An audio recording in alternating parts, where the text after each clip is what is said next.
Hey everyone, so if you want to create a professional resume or cover letter using Kickresume, this tool makes the whole process super simple. Even if you're a beginner, I'll show you step by step how to use Kickresume from start to finish. First, go to Kickresume and sign up using your email, Google, or social account. Once you're in, you'll land on your dashboard.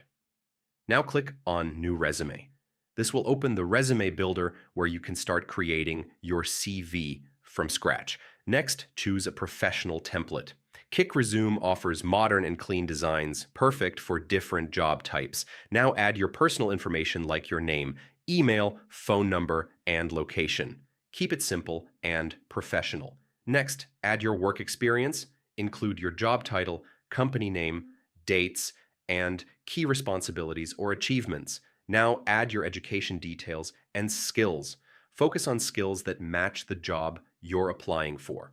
Kickresume also has an AI feature that can help you write summaries and bullet points automatically. You can use it if you want faster results.